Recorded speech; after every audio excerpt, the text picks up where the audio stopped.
Hello friend, आपका स्वागत है मेरे चैनल इंडिया क्रिएटिव कुकिंग में। आज हम बनाने जा रहे हैं समोसे पेटिस, जो खाने में बहुत ही क्रंची और टेस्टी है। इसे खा के आप समोसा, कचौड़ी, पकौड़ी सब भूल जाएंगे, बस सिर्फ यही खाना चाहेंगे। आप इसे बच्चों के लंच बॉक्स में भी दे सकते हैं। समोसा पेटिस बच्चों को बहुत ही ज्यादा पसंद आएगा, क्योंकि ये खाने में बहुत ही क्रंची और टेस्टी होते हैं। एक बार आप इसे मेरे बताए गए तरीके से जरूर ट्राई कीजिएगा।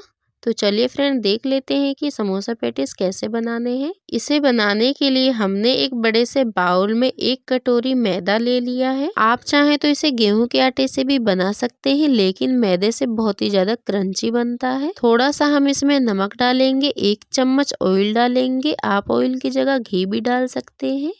और सभी चीजों को अच्छे से हमें मैदे में मिक्स कर लेना है, जब तक कि ये मुट्ठी की तरह ना बनने लगे। अब इसमें हम थोड़ा थोड़ा करके पानी डालेंगे और जैसे कि आटे को गूंदते हैं बिल्कुल उसी तरह से हम इसे गूंदेंगे। बस इसे थोड़ा सा ज्यादा हमें गूंदना है और इसे गूंद के बढ़िया सा डो बना लेंगे। तो देखिए फ्रेंड, हमने इसे अच्छे से गूंद लिया है और हमारा मैदा हो चुका है अब एकदम तैयार। तो चलिए अब इसे रेस्ट के लिए रख देते हैं 5 मिनट के लिए, ताकि ये और भी ज़्यादा सॉफ्ट हो जाए। तो चलिए हमने इसे ढक के रख दिया साइड में। और यहाँ पे हमने 2 मीडियम साइज के उबले हुए आलू ले लिए हैं। आलू को हमने अच्छे से ठंडा करके छील लिया है। एक मीडियम साइज के ग्रेटर से हमें दोनों आलू को अच्छे से ग्रेट कर लेना है।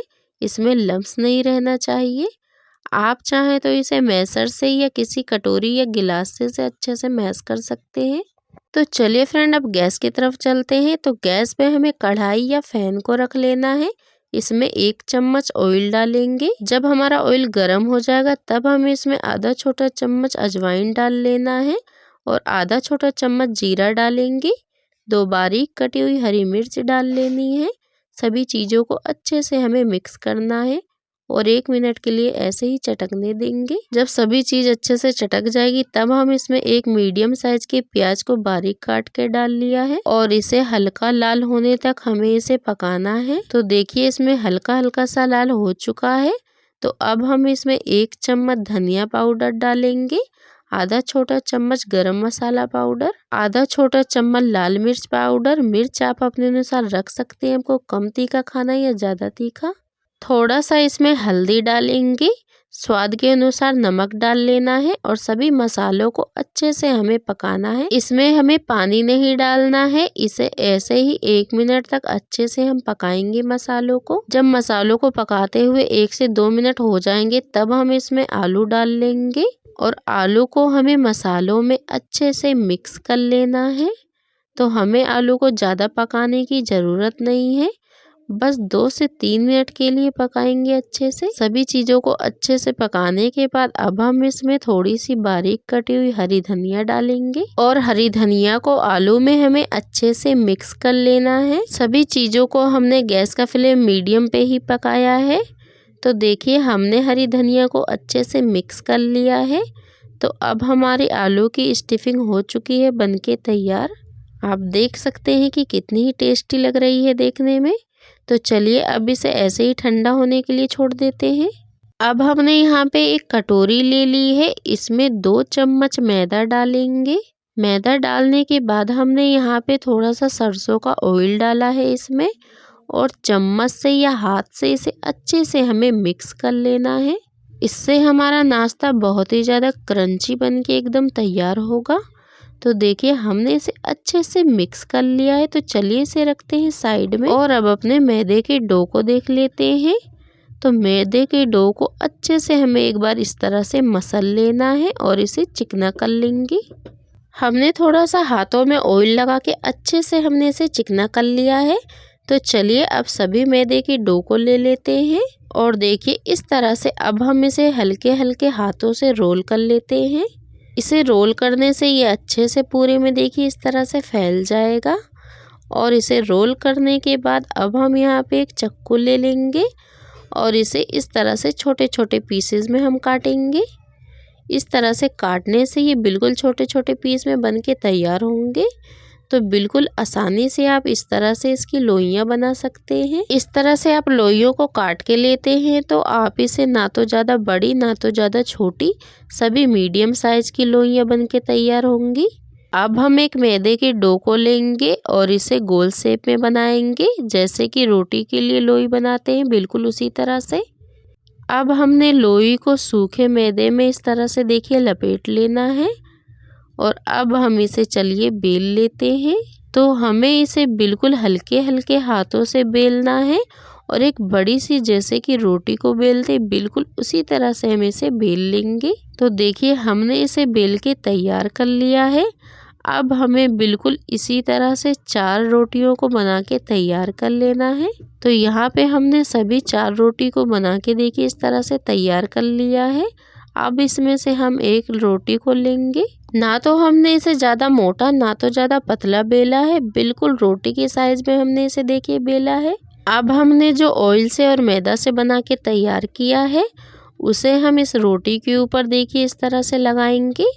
तो हमें ज़्यादा नहीं लगाना है, बस थोड़ा सा ही लगाएंगे और दूसरी रोटी को लेंगे और इसके ऊपर अच्छे से हमें फैला देना है।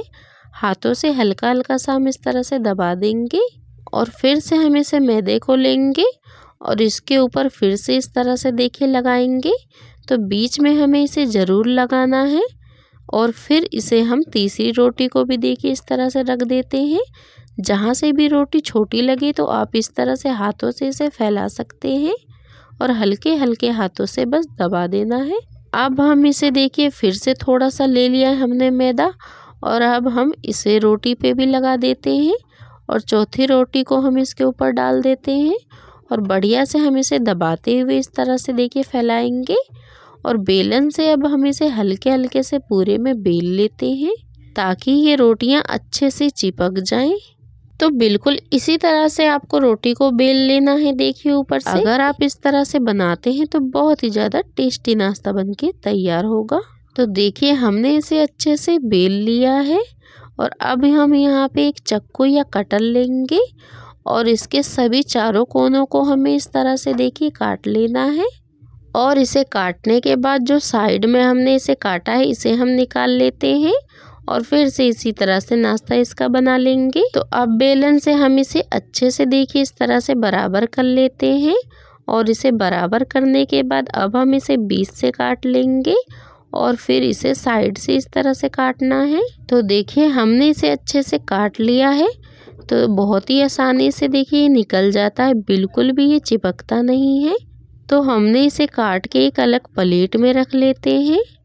आप इसे बड़े साइज में या छोटे साइज में काट सकते हैं, ये आपकी मर्जी है आप इसे कितना बड़ा या छोटा रखते हैं। तो सभी को हमने एक अलग प्लेट में देखिए रख लिया है। तो चलिए अब इसमें से एक पीस को लेंगे और बेलन से इसे अच्छे से हम इस तरह से देखिए पतला कर लेते हैं बेल के। और इसे बेलने के बाद अब हमने जो आलू की स्टफिंग बन के तैयार की थी इसे हमने अच्छे से ठंडा कर लिया है और अब हम 1 चम्मच भर के इसमें देखिए इस तरह से डालेंगे बीच में और इसे रखने के बाद हमने यहाँ पे पानी लिया है और सभी किनारों में हमें इस तरह से इसे लगा लेना है। अब साइड के किनारे को हम देखिए पकड़ेंगे और इसमें भी हल्का सा हमने पानी लगा लिया है और दूसरे साइड के किनारों को हमने पकड़ के इसे बंद कर दिया है और अब हम इसे एक साइड से और देखिए इसे आसानी से चिपका देते हैं। और अब हम जो इसके खुले खुले कोने को हैं तो इस तरह से हल्के हल्के हाथों से देखिए इस तरह से हम इसे बंद कर देंगे। इससे हमारा नाश्ता देखने में भी बहुत ही ज़्यादा अच्छा लगेगा। तो बिल्कुल हमने इसे हल्के हल्के हाथों से देखिए बना लिया है। अब हमारा एक नाश्ता हो चुका है देखिए बनके तैयार। तो बिल्कुल इसी तरह से हमने सभी नाश्तों को कर लिया है बना के तैयार। आप देख सकते हैं फ्रेंड कि नाश्ता हमारा देखने में कितना ही अच्छा लग रहा है। आप इसे बड़े पीस में या छोटे पीस में किसी भी शेप में बना सकते हैं। तो चलिए फ्रेंड देख लेते हैं कि नाश्ते को कैसे फ्राई करना है। गैस पे हमने कढ़ाई में ऑयल को अच्छे से गरम कर लिया है। गैस का फ्लेम हमें मीडियम रखना है, मीडियम फ्लेम पे फ्राई करेंगे। अब एक एक करके नाश्ते को डाल लेते हैं। तो हमने यहाँ पे 4 ही पीस को डाला है। अब चम्मच से हम इसके ऊपर भी अच्छे से ऑयल डाल देते हैं और अब हम नाश्ते को दूसरी तरफ पलट लेते हैं ताकि दूसरी तरफ से भी अच्छे से गोल्डन फ्राई हो। गैस का फ्लेम हमें मीडियम रखना है, मीडियम फ्लेम पे गोल्डन फ्राई करेंगे। अगर आप गैस का फ्लेम हाई रखते हैं तो नाश्ता जल सकता है, इसलिए गैस का फ्लेम मीडियम रखना है। और देखिए इसे ऐसे ही नाश्ते को अलट पलट के अच्छे से हमें फ्राई करना है। तो देखिए इसमें बहुत ही अच्छा सा कलर आ चुका है। तो बिल्कुल इसी तरह से हमें इसे फ्राई करना है। तो चलिए अब एक एक करके सभी नाश्तों को निकाल लेते हैं और जो बाकी का बचा हुआ नाश्ता है बिल्कुल इसी तरह से हम उसे फ्राई कर लेंगे। तो अब हमने सभी नाश्ते को एक अलग प्लेट में निकाल लिया है और यहाँ पे हमने देखिए फ्रेंड्स सभी नाश्तों को फ्राई करके ले लिया है। अब आप इसे चाय के साथ या चटनी के साथ या फिर इसे ऐसे भी खाइए, ये खाने में बहुत ही टेस्टी लगता है। फ्रेंड अगर आपको हमारी जरा सी भी नाश्ते की रेसिपी पसंद आई है तो वीडियो को लाइक करें, कमेंट करें, शेयर करें। अगर आप मेरे चैनल पे नए तो प्लीज़ सब्सक्राइब माई चैनल ऐसी ही रेसिपी से जुड़ी वीडियो देखने के लिए। फ्रेंड ज़रूर ट्राई कीजिएगा। तो चलिए फ्रेंड आपसे मिलते हैं एक नई रेसिपी के साथ।